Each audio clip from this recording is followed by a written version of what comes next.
Bienvenue. Si tu fréquentes le portail pour la première fois, tu es un invité d'honneur. On est content que tu aies pu choisir cette église pour être avec nous. Parce qu'ici, on parle de Jésus parce qu'on croit que ça a réellement toujours tout le temps rapport à Jésus. Amen. Bénédiction pour moi de voir cette église en vie, en fait de voir que les 5 sites du portail sont en vie par la grâce du Seigneur. Tellement qu'ils sont en santé, des fois ils manquent de place. Ils manquent de place, mais je crois que c'est un bon problème parce que ça représente la vie, la croissance et le fruit de l'Évangile. Amen. Yes, amen. On peut applaudir l'église de Jésus, yes. Et parlant de vie d'église, vendredi dernier, il y a 2 jours, il y avait environ 130 ados pour la rentrée Accès qui sont venus ici adorer le nom de Jésus. Il y avait de l'énergie, il y avait vraiment la présence du Seigneur, des ados en feu. Et j'aimerais aussi qu'on puisse prendre un temps pour applaudir nos 20 serviteurs fidèles. J'ai une équipe de 20 leaders fidèles à Accès qui sont là chaque vendredi. Merci Seigneur pour cette belle équipe. Et peut-être que cette semaine, tu as vu un message sur les réseaux sociaux passer comme quoi qu'on commence la thématique Sola Fide avec Pasteur Gaétan. Non, on ne commence pas aujourd'hui. Tu peux voir que je ne suis pas Pasteur Gaétan. Mais on le fait la semaine prochaine. Il va être avec nous pour commencer cette thématique. En fait, aujourd'hui, je vais plutôt aborder un sujet qui m'a vraiment travaillé durant la dernière année. Depuis que ma fille est née, depuis que j'ai commencé le ministère, donc mon ministère, ma vie de famille et mes projets de futur sont beaucoup affectés par ce sujet-là qui est la volonté de Dieu. La volonté de Dieu. C'est un sujet que maintenant, lorsque je sais qu'il y a tellement plus de responsabilités dans ma vie, la volonté de Dieu doit être réellement mon point central. Je dois fixer Jésus pour m'assurer de suivre sa volonté. Parce que si je suis la mienne, ça n'ira pas bien. Et la volonté de Dieu, c'est un concept que tous les chrétiens connaissent, mais ils connaissent le concept, mais ils ont de la difficulté avec l'objet même de cette volonté. On sait que la volonté de Dieu est bonne, mais qu'est-ce qu'il veut pour moi? Je sais que je dois rechercher la volonté de Dieu, mais comment m'y prendre? Comment ne pas confondre la volonté de Dieu avec ma propre volonté, ou pire, avec celle de l'ennemi? Je sais que la volonté est parfaite, mais elle n'a pas toujours l'air de l'être quand elle s'applique à des aspects conflictuels de ma vie. Je sais que sa volonté se conforme au plan qui est là pour ma vie, mais en ce moment, j'ai des désirs, j'ai des besoins, j'ai des choses qui doivent se régler. Ou même on se dit, je sais qu'il désire que je recherche cette volonté divine, mais en même temps, je sais qu'il désire aussi mon authenticité dans la prière face à ce que je lui demande, lorsque je lui témoigne qu'est-ce que j'ai besoin. Mais tous ces propos-là sont bien pertinents parce qu'au final, on est des chrétiens imparfaits qui marchent dans la sanctification, qui est un processus, et qui ont une connaissance partielle de Dieu et ses plans. Cependant, à travers la volonté de Dieu, la foi est notre moyen de pouvoir passer au travers les incertitudes et les incompréhensions. Hébreux 11 mentionnera dans son verset 1, « Or, la foi, c'est la réalité de ce que l'on espère, l'attestation des choses qu'on ne voit pas. » Au verset 3, « Par la foi, nous comprenons que le monde a été formé par une parole de Dieu, de sorte que ce qu'on voit ne provient pas de ce qui est manifesté. » Au verset 6, « Sans la foi, il est impossible de lui plaire, car celui qui s'approche de Dieu doit croire que celui-ci est et qu'il récompense ceux qu'il recherche. » Puis dans le chapitre, il va y avoir plusieurs exemples de personnages de la Bible, Moïse, etc., qui ont mis leur foi en Dieu. Et il va terminer le chapitre au verset 40 avec ceci. « Dieu, en effet, avait en vue quelque chose de supérieur pour nous, afin qu'il ne soit pas porté à leur accomplissement sans nous. » Ce matin, je veux dire que Dieu a quelque chose de supérieur pour toi. Lorsque je te demande ou que je te parle de la volonté de Dieu, je veux que tu comprennes que Dieu a quelque chose de supérieur à la tienne. Lorsque toi, tu penses avoir des besoins, des désirs qui pressent, Dieu a quelque chose de supérieur pour toi. Il vise ta présence avec lui à long terme. Il ne veut pas juste te donner quelques petits bonbons, il veut te rassasier. Il s'occupe autant de toi pour le long terme qu'il s'occupera de toi ici sur terre pour ton temps sur terre. Donc, cherchons-le. Et pour ce faire, apprenons à connaître sa volonté. Donc, mon titre ce matin, c'est « Comment reconnaître la volonté de Dieu ?» Comment reconnaître la volonté de Dieu? Et s'il vous plaît, ne vois pas mes points ce matin comme des clés de réussite qui sont infaillibles. On n'est pas dans un escape room, là, OK? Je ne te donne pas des clés que c'est automatique que tu ouvres des portes. Non. Vois ces clés-là, vois ces points-là comme des choses que tu peux appliquer dans ta vie comme étant des pas de foi envers un Dieu qui, lui, est infaillible. Donc, ce n'est pas mes points qui sont infaillibles, c'est vers qui ils sont dirigés, vers Dieu. Et ce matin, on va plonger dans un livre un peu plus sombre, comprenant des histoires qui sont aussi un peu plus sombres. mais qui révèle le besoin d'un Dieu de lumière. Vous avez deviné? Job? Non? Non? Wow, vous êtes vraiment mauvais. C'est le livre des juges que nous allons voir ensemble. Nous allons regarder à l'histoire d'un certain Jephthé qui était convaincu de suivre la volonté de Dieu, mais qui au final démontre un bel exemple de l'inverse. Un homme qui, comme nous, était pécheur et avait besoin de la grâce de Dieu. Avant que je vous donne le chapitre, etc., juste petit contexte pour qu'on soit tous à la même place. Hein. Le livre de Juges, c'est quoi? Des Juges, c'est un livre qui raconte le temps où le peuple d'Israël n'avait aucun roi. Il n'y avait aucun roi pour unir les tribus et c'était littéralement le chaos. Chacun faisait comme bon lui semble. Le peuple était aussi sous une oppression extérieure et souhaitait des juges, qui pour eux, ils voyaient comme des sauveurs, pour les délivrer de cette oppression-là. Mais c'est quand même assez ironique parce qu'eux avaient de la misère à adorer un seul Dieu, mais ils voulaient un sauveur quand même. Et dans cette période-là des juges, il y aura 12 juges qui vont se succéder et ils seront tous aussi mauvais les uns que les autres. La théologie générale de ce livre-là, c'est que la puissance et la rédemption revient uniquement à Dieu. Seul Dieu peut réellement sauver le peuple de l'oppression de l'ennemi. En fait, même quand les juges ont des victoires, c'est lorsque l'Éternel est en eux. Donc, aucun juge réussit à avoir de la victoire sans Dieu. En fait, à travers le livre, on voit que le Seigneur est le seul vrai Dieu sauveur de son peuple. Et en plus de cela, au travers du livre, on voit que le plus grand ennemi du peuple d'Israël, ce n'est pas non plus ceux qui sont physiques avec des armes, des boucliers, des épées. Le plus grand ennemi du peuple d'Israël, c'est le péché à l'intérieur d'eux. Ils sont en train de se tuer de l'intérieur. En fait, même pour nous, on peut se dire que notre plus grand ennemi, c'est notre cœur tortueux. Le livre contient donc plusieurs récits qui peuvent même sembler un peu atroces, tragiques. Il démontre le cœur humain, le cœur d'un pécheur humain, mais démontre aussi la souveraineté de Dieu, qui prend quand même soin de son peuple. Ça nous apporte donc à Jephthé, donc 8e juge, notre petit Jephthé, un guerrier avec un passé mouvementé, qui se fait rejeter par ses frères, un gars qui, motivé par l'opportunité de valorisation, veut faire taire ceux qui l'avaient rejeté, mais en même temps est craintif face au principe qu'il pourrait se faire jouer le même tour, donc se faire rejeter encore une fois. Il va finalement aller en guerre et il va faire un vœu vers l'Éternel. Ça nous apporte donc au chapitre 11, versets 29 à 40. Je vous laisse tourner. Juge chapitre 11, versets 29 à 40.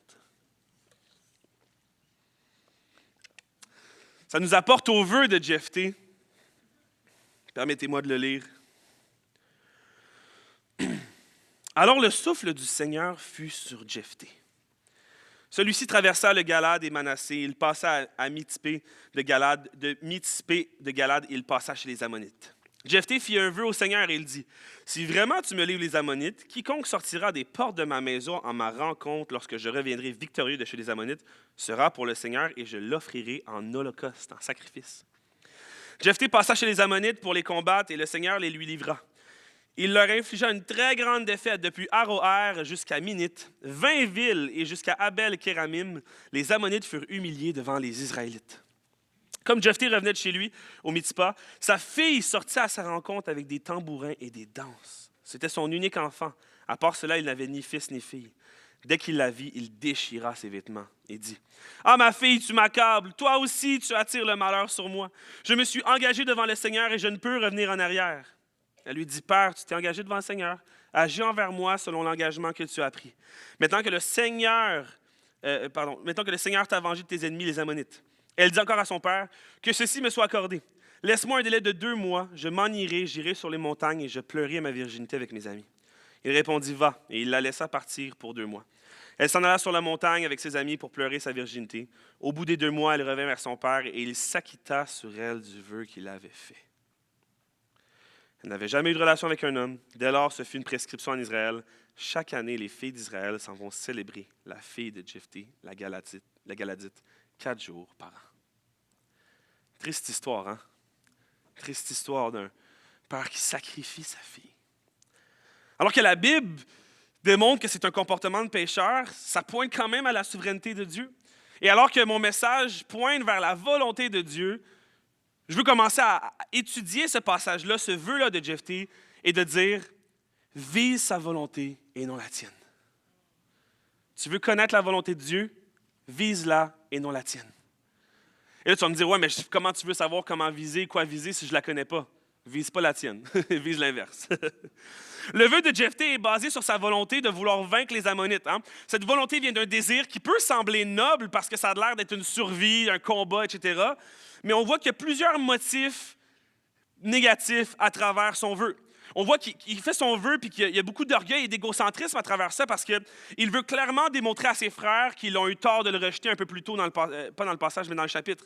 Et il y a aussi un plus grand désir de valorisation envers les hommes qu'envers Dieu. On voit que Jephthé va aussi instrumentaliser Dieu. Sachant que Dieu est tout-puissant, il va s'en servir pour avoir la victoire, mais pour pas que ça paraisse, il va lui donner quelque chose en échange. En Dieu, s'il te plaît, je veux la victoire, puis si ça tombe que tu m'as donné, ben, je te donnerai quelque chose moi aussi. En plus, le vœu, il fait tellement pas confiance à Dieu que le vœu est circonstanciel parce qu'il offre seulement sa récompense si l'ennemi est livré totalement et il est marqué. Et on voit aussi que son vœu démontre qu'il veut de l'importance et de la gloire. Pourquoi? Parce qu'il demande à Dieu de les livrer à travers ses mains. Donc, clairement, son vœu est rempli de mauvais motifs. Mais au-delà des motifs qui sont douteux, il y a aussi plusieurs lacunes dans son vœu. On voit que son vœu est impulsif. On voit qu'il promet un sacrifice humain. Pas un sacrifice animal, là, inquiétez-vous pas, j'ai fait mes recherches. Il promettait un sacrifice humain et on y reviendra. On voit aussi qu'il y a un manque de connaissance envers le destinataire. Hein? Sa plus grande lacune, c'est qu'il oublie que Dieu n'a pas besoin de lui pour vaincre les Ammonites. Jephthé est en train de faire un vœu pour recevoir la victoire, mais ce qu'on regarde dans le passage, c'est quoi? Au verset 29, le souffle du Seigneur était déjà sur Jephthé, avant qu'il fasse son vœu. La preuve, avant son vœu, Dieu avait mis son souffle sur lui. Il n'avait pas besoin d'aucun vœu pour vaincre les Ammonites. Tes prières sont censées pouvoir être un moyen de communication envers Dieu, mais Dieu n'a pas besoin de ta prière pour exaucer. Dieu est plus grand que ta prière. Dieu est plus grand que ton souhait. Dieu est plus grand que ton vœu. Avant même que tu aies besoin de quelque chose, il le sait. Dieu n'avait pas besoin de Jephthé, mais il désirait se servir de lui. Il voulait utiliser Jephthé pour sa victoire. Il avait déjà mis son souffle sur lui, la victoire était déjà assurée, l'issue du combat était certaine. Non, Dieu n'a pas besoin de nous pour être glorieux, mais il désire se servir de nous pour son royaume. Il devrait avoir un peuple qui se réjouit de cela. Pourquoi? Parce qu'on voit qu'il désire nous utiliser et prendre part à cela. Mais à travers le vœu de Jephthé, on remarque à quel point c'est dangereux de suivre notre propre volonté au lieu de celle de Dieu. C'est dangereux des fois de vouloir trop en faire. Des fois, on pense qu'on doit faire quelque chose absolument, mais non, on en fait juste trop. Et ça me fait penser à, je pense qu'il y a comme 2-3 ans de cela, il y avait un lanceur de ballon dans la Ligue nationale de football qui s'appelle Tom Brady, donc un quarterback. Et il fait sa 600e passe de toucher en carrière. C'est un sommet historique. C'est un plateau inatteignable, mais il le fait. 600e passe de toucher, wow! Et la personne qui attrape le ballon, il s'appelle Mike Evans. Et il est tellement content d'avoir fait un toucher qu'il prend le ballon, il voit un partisan, puis il lance au partisan. Mais le problème, c'est que les ballons historiques comme ça, on les garde. On garde les ballons, on les signe, on les encadre. Et lui, il attrape un ballon historique et dans sa tête, il pense tellement bien faire parce qu'il voit un partisan et il lui lance le ballon. Des fois, dans nos vies, on veut en faire, mais on en fait juste trop. Des fois, dans nos vies, on veut en faire, on en fait juste trop, alors qu'on devrait juste laisser Dieu en faire assez.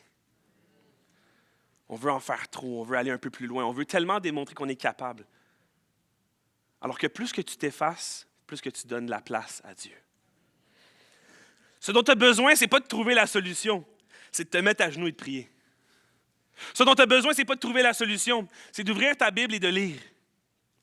Ce dont tu as besoin, ce n'est pas de trouver la solution. Tu as besoin de prendre du temps dans la présence de celui qui donne la sagesse, qui donne les solutions et les moyens pour y parvenir. Une bonne façon de reconnaître la volonté de Dieu, comme j'ai dit tantôt, c'est de réfléchir à ne pas prioriser la nôtre. Je ne sais pas où est la volonté de Dieu exactement. Comme je t'ai dit, regarde la tienne et fais l'inverse. Ou du moins, on pourrait s'arrêter et éprouver notre propre volonté selon les vérités bibliques. En prendre notre volonté et regarder ce que la Bible en parle. Parce qu'au final, la volonté humaine, elle est bonne lorsqu'elle s'accorde à la Bible. Amen? Ouais. Mais c'est pas assez.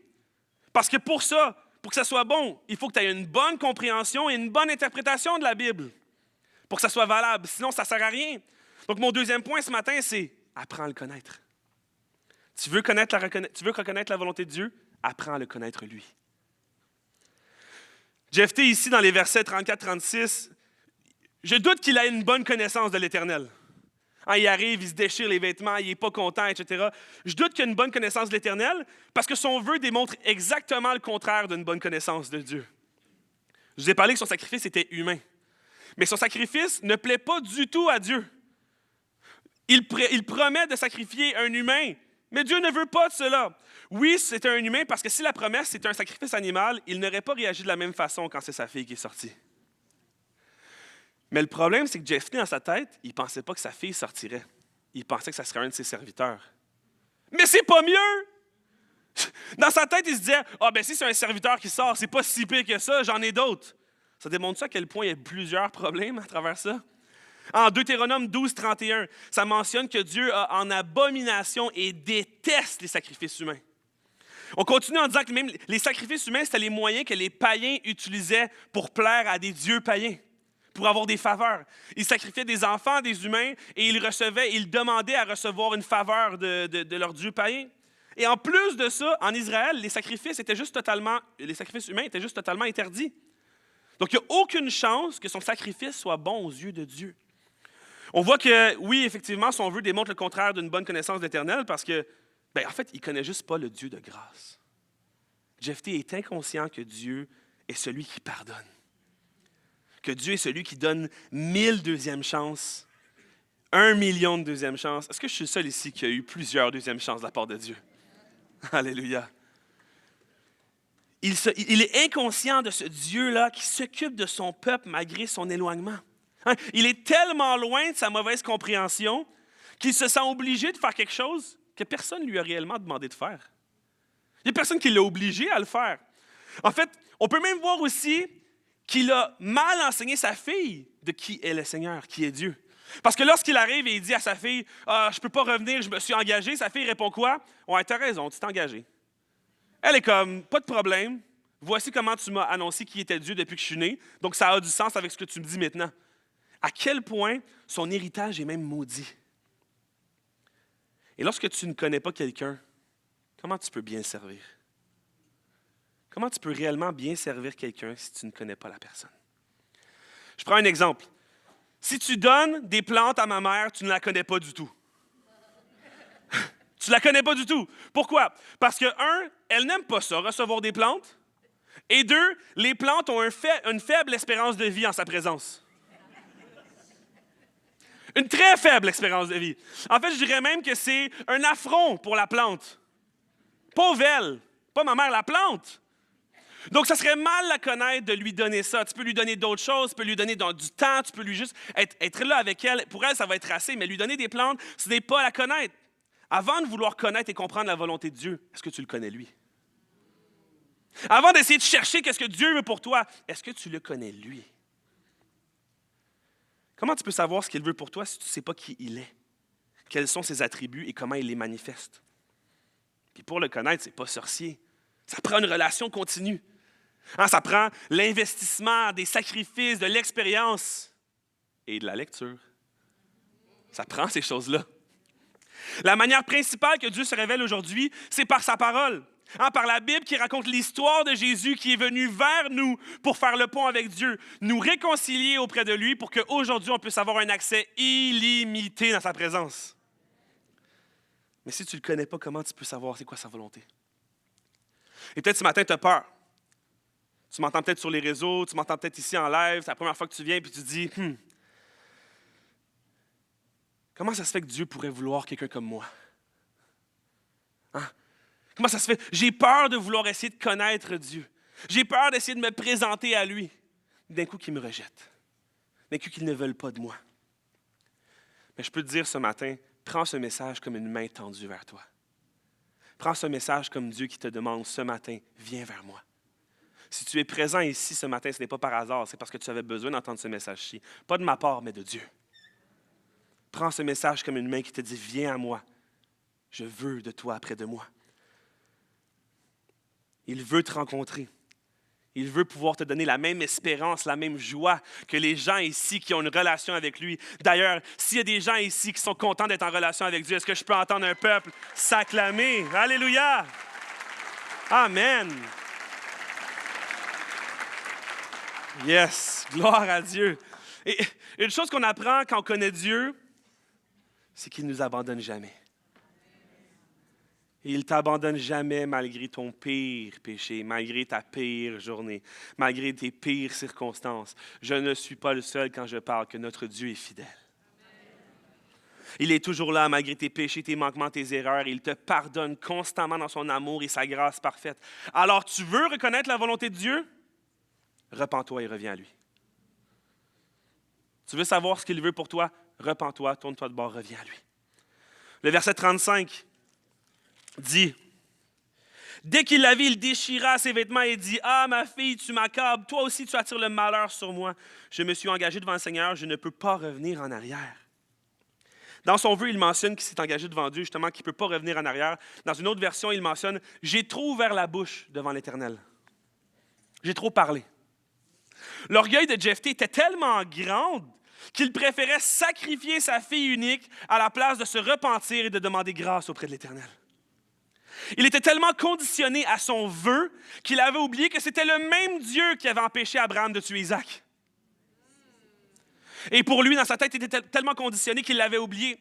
Mais que c'était aussi le même Dieu qui était revenu de nombreuses fois sur le châtiment face à la désobéissance du peuple d'Israël.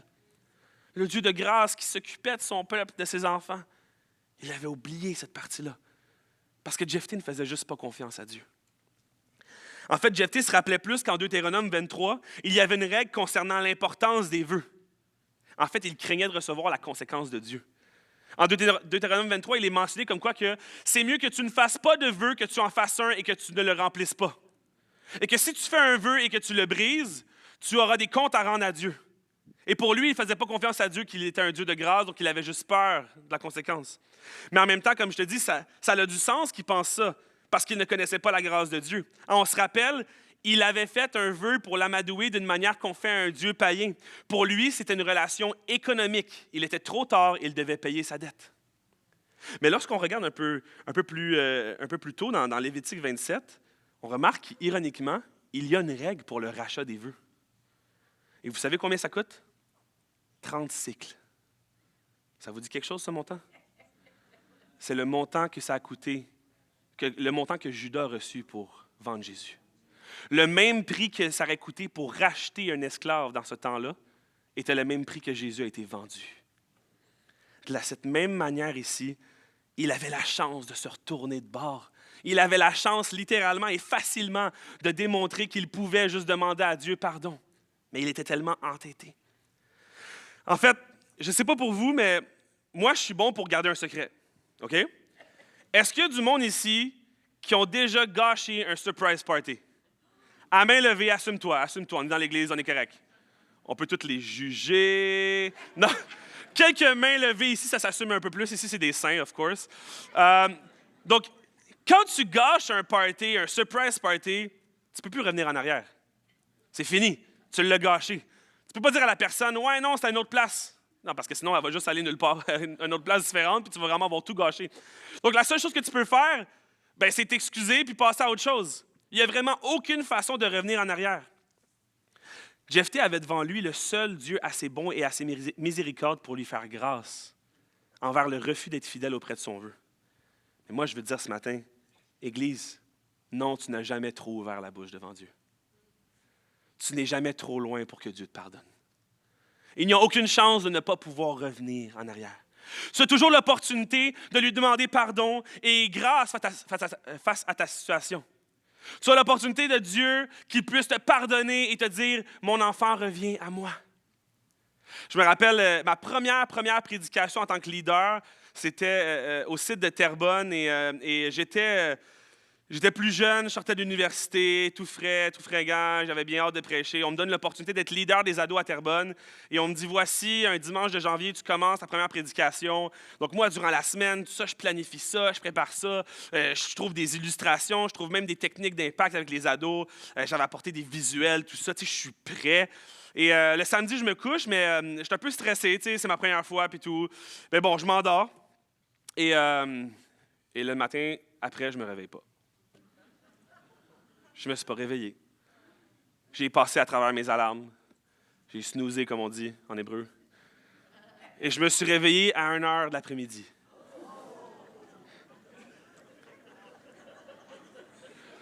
Mon corps était reposé, ma tête ne l'était pas. Je me réveille, je regarde mon téléphone. T'es où, t'es où, t'es où, t'es où, t'es où? Où es-tu, Simon-Pierre? 55 appels manqués. Et là, je me dis, oh, première chance dans le leadership. Good job. Et là, je commence à stresser, tu sais, puis finalement, je reçois juste un message qui dit, OK, faux départ, on recommence la semaine prochaine. Faux départ, on recommence la semaine prochaine. Ça, c'est comment Dieu est avec toi dans ta vie. Lorsque tu tombes, faux départ, on recommence demain. Lorsque tu tombes, alléluia.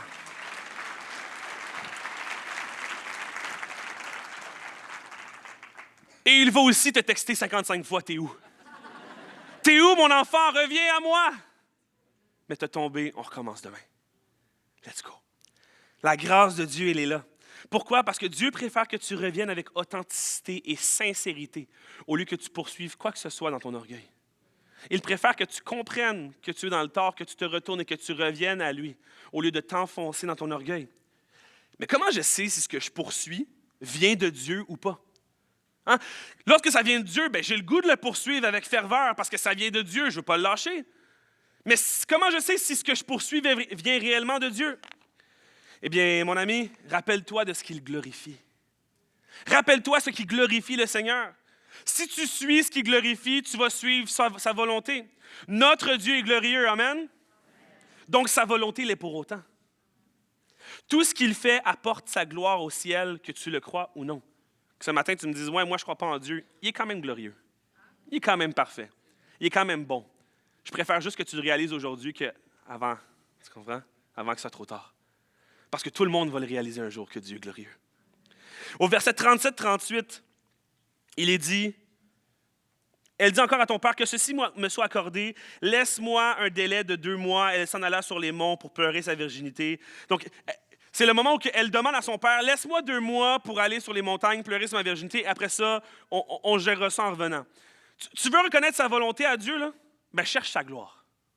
Cherche ce qu'il aime. Cherche ce qui élève son nom. Ce qui apporte à son trône. La fille de Jephthé part 2 mois dans les montagnes pour pleurer sa virginité car elle va se faire sacrifier pour un vœu illégitime que son père orgueilleux a fait. Si tu n'avais pas remarqué déjà, là, envoyer ta fille pleurer pendant 2 mois parce que tu prévois la sacrifier après, ça ne glorifie pas Dieu du tout. Ça ne glorifie pas Dieu du tout. Tu veux chercher sa volonté, regarde à ce qu'il aime. Il y a plus d'une étape dans la situation qui aurait pu faire comprendre à Jephthé que Dieu n'aime pas du tout ce qui se passe. Mais Jephthé était tellement déconnecté de la volonté de Dieu que pour lui, il était déjà fini. Il était déjà passé à un autre niveau. Avant que je sois pasteur, j'ai fait un petit 2 ans de professeur à l'école Vanguard à Montréal et ça allait super bien. J'aimais ça gérer des classes, j'aimais ça enseigner à des élèves. C'était des élèves en trouble d'apprentissage, puis tu voyais qu'ils avaient vraiment besoin de temps, puis il était 16 dans la classe, donc ça allait super bien, mais je me rappelle d'une période. Là. J'avais plusieurs groupes. Mais un groupe, à une période bien précise, c'était la jungle. Il les était 16, j'avais l'impression qu'il y en avait 42. OK? Un peu plus, puis littéralement, ils se balançaient avec des lianes. Là. C'était incroyable, OK? Ça parlait fort, puis là, je suis comme, wow, faut que je remette de l'ordre. Donc, je décide de mettre mon pied à terre, autoritaire, mais professionnel, et je chicane ma classe de manière politically correct, dans le sens que si on m'avait filmé, je n'aurais pas passé à la TVA, tu comprends? Donc, une bonne manière de reprendre sa classe. Et là, tu vois que la classe, silence total. Et là, c'est comme, ils savent qu'il reste comme 20 minutes à la classe puis que je ne veux pas entendre un mot. Silence total. Et là, 2 minutes après, il y en a un qui lève sa main et qui dit, « Ouais, monsieur, est-ce qu'on peut partir 5 minutes avant la cloche? » Tu n'as rien compris. Tu n'as pas compris ma volonté. Tu avais plusieurs chances et étapes pour comprendre que non, je ne te laisserai pas partir en avance. Donc, pourquoi tu le dis? Jephthé avait plusieurs moyens de savoir qu'il ne fallait pas faire ce qu'il faisait, mais il était tellement convaincu qu'il était perdu dans une volonté qui n'était pas celle du Seigneur. Rien n'est différent au final avec Dieu, parce que si tu veux faire plaisir à quelqu'un, tu dois faire ce qu'il aime. Si ma femme n'aime pas les montagnes russes, je ne vais pas lui acheter des billets pour aller à la ronde. Ça va être plate pour moi, ça va être plate pour elle, on n'aura pas du bon temps. Je sais que je dois faire quelque chose qu'elle aime. Si tu veux faire plaisir à quelqu'un, tu fais ce que la personne aime et rien n'est différent avec Dieu. Comme je t'ai dit, lorsque tu marches dans ses voies, dans sa lumière et que tu mets ta vie au service de sa gloire, tu verras sa volonté à travers le chemin, car lui et sa volonté ne font qu'un. Parfaitement en collaboration avec Jésus et le Saint-Esprit. La volonté de Dieu n'est pas à l'écart de lui, elle fait partie de lui. En fait, avant de te questionner sur la volonté de Dieu, commence à regarder si tu marches vers l'éternité ou vers la perdition. Avant de te questionner sur ce que Dieu veut, regarde où est-ce que tes pieds s'en vont. Si tu vas vers l'éternité, tu vas voir, tu vas rencontrer la gloire de Dieu, tu vas voir sa volonté, c'est inévitable. Mais si tu marches vers la perdition, tu marches vers l'enfer, c'est normal que tu ne vois pas ce qui se passe en arrière. Tu ne verras aucun panneau qui annonce le zoo de Granby si tu te diriges vers Saint-Jérôme. C'est caricatural, mais tu comprends. C'est strictement impossible. Il faut que tu te diriges vers le sud pour pouvoir éventuellement voir les panneaux qui apportent vers Granby. Et mon prochain point, va peut-être heurter certaines personnes ici. La sensibilité de certaines personnes. Le caractère. Fuis l'entêtement. Sur certains points, moi, je peux avoir la tête dure. Moi, je dis que j'ai ça, la tête dure.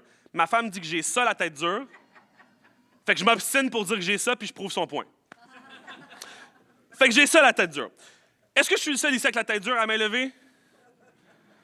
OK, un peu plus de mains qui s'assument. OK, maintenant, elle va être le fun, cette question-là. Vous êtes prête?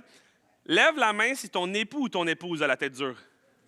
Et voilà, c'est ça que je me disais. Il y en a des têtes dures ici. Il y en a des têtes dures. Fallait juste que ça vienne de quelqu'un d'autre.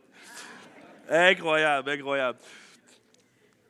Le verset 29 dira, « Au bout de 2 mois, elle revint vers son père et il s'acquitta sur elle du vœu qu'il a fait. » Après qu'elle soit partie 2 mois, pleurer sa virginité avec ses amis dans les montagnes, elle revient auprès de son père, puis son père, il commet le vœu qu'il avait fait. Il la sacrifie. Au bout de 2 mois, là, mettons Jeff T, là, pendant ces 2 mois-là, là, tu t'es dit, moi, c'est une bonne idée, on garde le plan. Comme toi, ta fille, elle s'en va pleurer pendant 2 mois parce que tu t'en vas la sacrifier, puis pendant ces 2 mois-là, t'es genre, ouais, c'est ça qu'on va faire en revenant. C'est vraiment ça ta planification. Tu sais, je vous ai dit combien ça avait coûté pour racheter un vœu? 30 cycles. Combien ça valait dans le temps, 30 cycles? 1 mois de salaire. Donc, il y avait le double de l'argent pour pouvoir racheter son vœu. Vous voyez à quel point il était déjà trop loin. Il y avait 2 fois l'argent nécessaire pour pouvoir racheter sa fille, puis il ne l'a pas fait. En fait, on peut conclure que dans ces 2 mois-là, Jeff T ne cherche pas du tout la volonté de Dieu. Il ne la cherche pas du tout. Puis s'il la cherchait, il ne la cherchait pas à la bonne place. Ça me fait penser à cette histoire-là. C'est un jeune pasteur qui commence, il sort fraîchement de l'université, tout fébrile. Il est là, puis il se fait engager dans une église. Et on lui donne sa première date de prédication. Et là, il est tellement content, il ne peut pas tenir assis, il court un peu partout, il va dire ça à sa famille, « Guys, je vais prêcher pour la première fois. » Tout le monde est content, alléluia, gloire à Dieu. Et il reçoit la nouvelle 1 mois avant la date qu'il va devoir prêcher. Donc la semaine passe et il reste 3 semaines avant sa prédication. Et le pasteur principal vient le voir et lui demande, « Ouais, tu vas prêcher sur quoi, tu sais? » Et il répond, « L'Esprit va me guider. » Alléluia. Ah, il fait vraiment ça, là. « L'Esprit va me guider. » Alléluia. Et là, la semaine passe, tout le monde est comme, OK, spirituel, il y a un zèle, il va impressionner du monde, il va revenir sur terre. 2 semaines avant la prédication, des anciens vont le voir et disent, « Ouais, finalement, tu as choisi ton thème. » Et il dit, « Le thème sera choisi par Jésus. Le thème sera choisi par l'Esprit. Ma Bible s'ouvrira tout seul. » Et là, OK. Fait que là, regarde, OK, c'est bon. 1 semaine passe, et là, finalement, ses amis un peu plus proches, hey, finalement, tu prêches sur quoi? Il dit, c'est pas moi qui décide. Alléluia, Seigneur, tu décideras à ma place. On arrive la journée même de la prédication et il est en arrière en train d'être à genoux, en train de prier. Seigneur, Seigneur, j'ai besoin d'une parole, j'ai besoin d'une parole. Et il n'en reçoit pas. Arrive ici en avant, commence à prêcher, puis il dit n'importe quoi. Il n'a aucune idée, il n'est pas préparé, il est stressé. Il parle d'un texte, mais il utilise des versets hors contexte, donc ça devient des prétextes. Il n'est pas trop sûr, il fait un bond d'une place à l'autre, il fait des liens un peu hasardeux. Tout est douteux, tout est nébuleux, le monde ne comprenne pas, il n'y a pas tant d'amène. Quand il dit amène, le monde fait pas trop sûr. Ça ne fonctionne pas, puis finalement, là, il finit sa réunion, puis tout déçu. Là, il monte en haut. Là, le pasteur principal vient le voir et dit « Ouais, il faut qu'on se rencontre. » Ah oui, je sais. Il s'assoit dans le bureau, puis le pasteur, il dit « Qu'est-ce qui s'est passé? » Il dit « J'étais sûr que l'Esprit me guiderait. J'avais tellement confiance que Dieu pouvait me guider puis qu'il me dirait quoi faire. Que j'ai tellement tout mis mes confiances. » Il dit « Je comprends pas. » Le pasteur principal, il répond et il dit « Je ne sais pas si l'Esprit t'a guidé, mais il m'a guidé moi. T'es renvoyé. » Des fois, on a tendance à vivre notre vie de cette même façon-là. Hein? On veut essayer de faire les choses dans le noir en essayant que ça se passe, que ça fonctionne. Un peu comme quand tu essaies de brancher ton fil de téléphone, ton chargeur dans une prise de courant, puis il fait noir. Là. Tu vois pas trop ce qui se passe, puis tu essaies juste à un moment donné que ça va rentrer. Des fois, on essaie de faire ça pour nos vies. On ferme les yeux, puis on essaie de fonctionner, alors que littéralement, Dieu a mis une parole qu'on puisse lire et on puisse vraiment prendre le temps de prier. Jésus a mis des personnes alentour de nous pour pouvoir faire ce cercle-là qui peut nous exhorter à travers certains points. Jephthé avait plusieurs chances de retourner, mais il ne cherchait pas la volonté de Dieu. En fait, on fait des fois un peu n'importe quoi jusqu'à temps que ça fonctionne. Mais dans la même situation que je te parle dans le noir avec ta plug de téléphone ou dans ta vie, tu as besoin de la lumière. Tu as besoin de la lumière, tu as besoin de celui qui éclaire, qui guide et qui dirige. Tu as besoin de lâcher prise et de remettre complètement ta vie à Dieu pour enfin comprendre sa volonté pour la tienne. Tu as besoin d'arrêter de juste lire Matthieu 11, 28 et de l'appliquer pour de vrai dans ta vie. Si tu veux le passage, ça ne s'affichera pas. Ouvre ta Bible. En passant, là, apporter sa Bible à l'église, c'est une bonne habitude, amen? Tu sais, comme tu t'en vas construire une maison, tu apportes ton marteau. Tu sais, tu t'en vas au vieux du lutte, tu apportes ton vin. C'est ma random. Tu t'en vas à l'église, tu apportes ta Bible. Amen. Et ce qui est le fun à travers ça, c'est que tu l'apportes à l'église. Tu peux même l'apporter au travail, puis ça devient quoi? Ça devient un témoignage que tu lis la parole de Dieu. En fait, tu veux connaître la volonté de Dieu? Bien, protège ton témoignage. Protège ton témoignage. Verset 40 dira, « Dès lors, ce fut une prescription en Israël. Chaque année, les filles d'Israël s'en vont célébrer la fille de Jephthé, le Galadite, 4 jours par an. » Pourquoi c'est important? C'est que ton témoignage apporte l'Évangile à être propagé.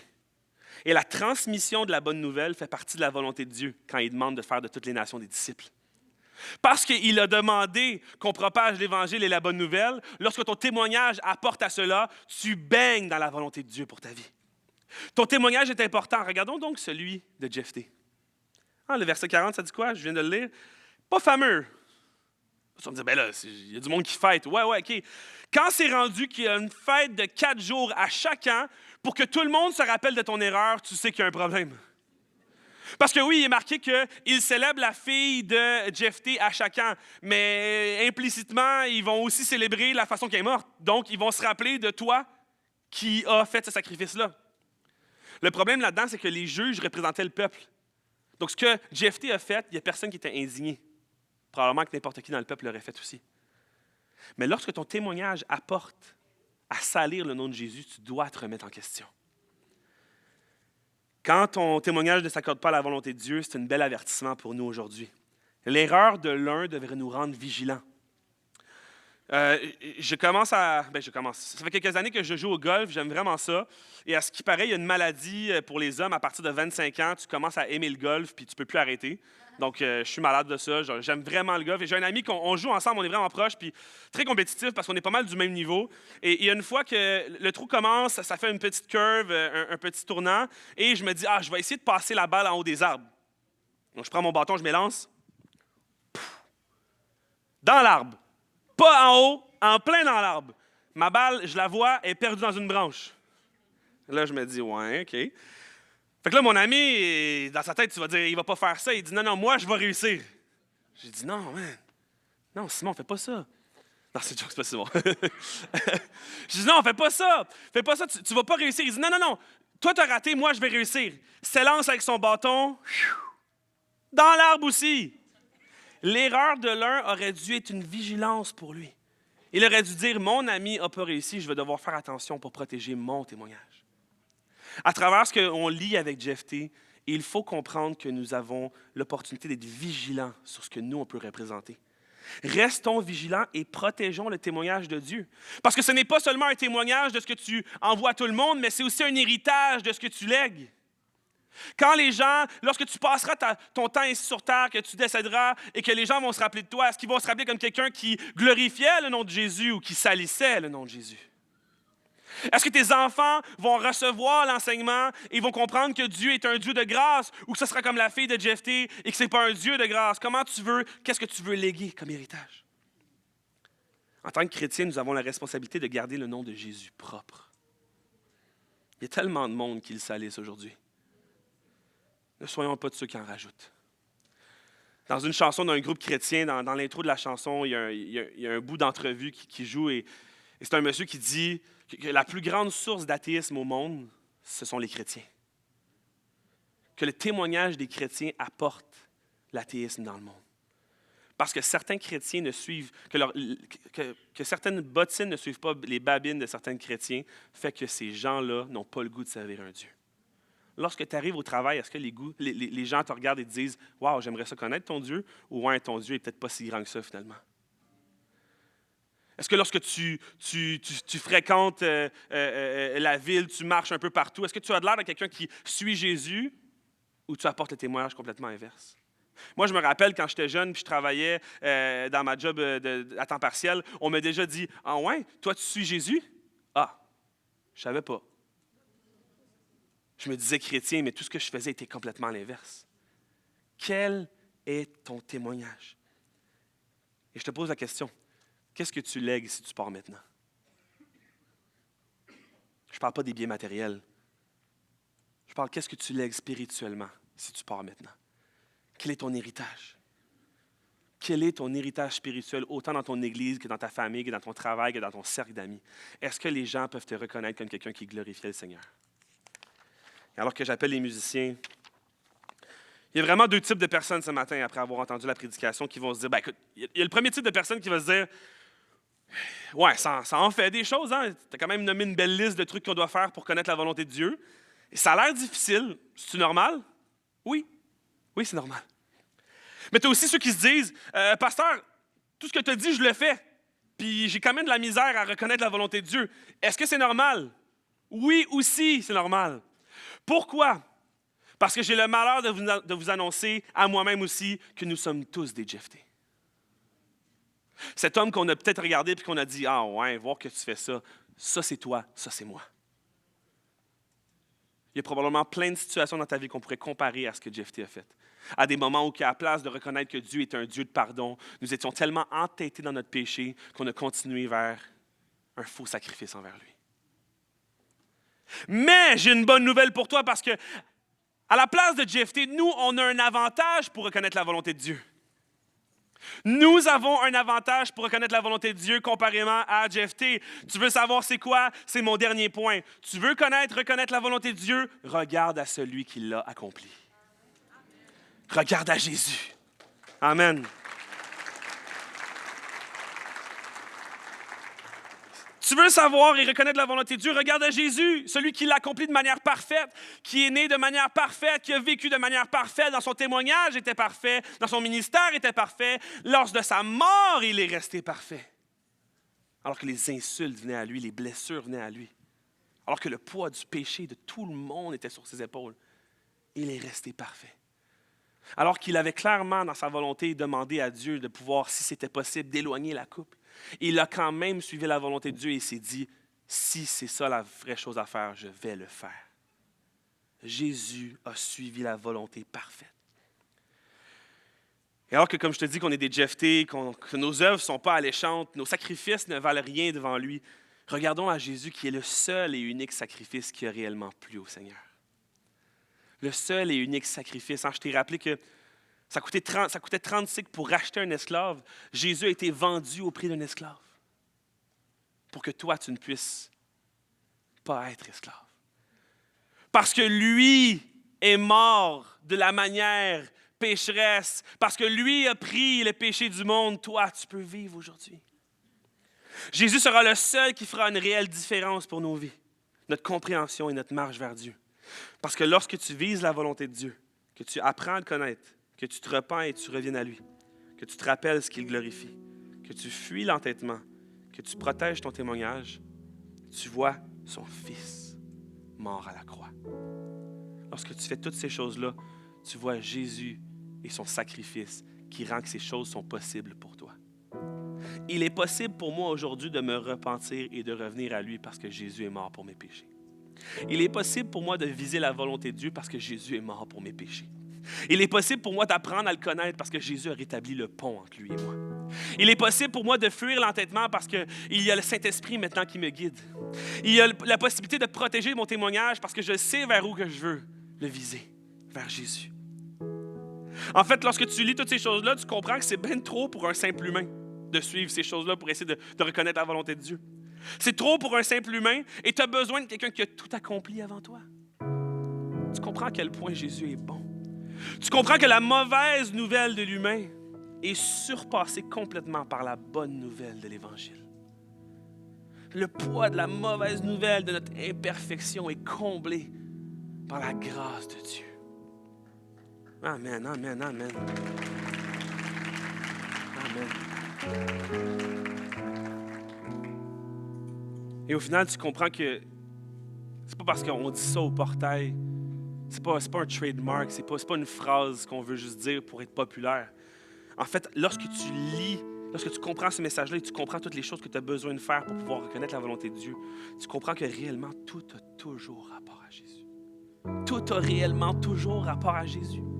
N'importe quoi dans ta vie que tu peux penser, n'importe quelle parcelle, Jésus a un lien. Jésus est central. Jésus est la raison que ce matin tu peux te réjouir. Est-ce que je peux entendre un gloire à Jésus? Alléluia, alléluia. Alors que c'était la parole de Dieu pour ce matin, est-ce qu'on peut se lever et juste prier ensemble, remettre notre réunion dans les mains du Seigneur et s'avancer vers une future louange. Père éternel, nous te remettons nos vies. Ah, Jésus. Reconnaître ta volonté, c'est reconnaître ton Fils. Parce que ton Fils pointe à toi. Jésus pointe à toi. Il a dit que plus personne ne peut te connaître s'ils ne connaissent le Fils. Seigneur, nous voulons savoir, nous voulons reconnaître ce que tu as fait pour nous. Merci pour ton sacrifice. Merci pour la grâce que tu nous as faite. Merci pour la substitution que tu nous as fait à la croix, de prendre littéralement notre place afin qu'on puisse espérer reconnaître la volonté de Dieu. Par reconnaître la volonté de Dieu, c'est ce qu'on veut. On veut reconnaître ta volonté, on veut pouvoir marcher dans tes voies, on veut être éclairé par ta sainte lumière. Seigneur, on veut que le monde, Seigneur, que le Québec puisse voir et resplendir de ta gloire. Seigneur, on veut un réveil. On veut des ados, on veut des enfants qui louent ton nom. On veut des anciens qui continuent à témoigner, à prêcher la bonne nouvelle. On veut des personnes qui visent la couronne de gloire. On veut des personnes qui se focusent, qui se centralisent sur ton nom, Seigneur Jésus. On veut avoir des gouvernements qui puissent s'agenouiller devant toi. On veut un monde qui s'agenouille devant toi. Père éternel, tu es bon pour nous. Tu es fidèle et bon pour moi. Ta grâce me justifie. Merci Seigneur pour un peuple qui, dimanche après dimanche, ont soif de toi. Dimanche après dimanche, Seigneur, c'est un peuple qui vient au puits pour se faire abreuver. Et toi, Seigneur, tu leur donnes quelque chose d'intarissable. Tu leur donnes une source qui dure à jamais. Tu leur donnes un repas qui dure à jamais. Seigneur, tu n'as pas un évangile bonbon, un évangile crémage. Tu as un repas complet. Tu nous nourris spirituellement. Merci pour ta gloire. Merci parce que tu resplendis. Merci parce que tu es réellement le Dieu Tout-Puissant. Dans ton précieux nom que nous avons prié. Amen. Amen. Louons ensemble.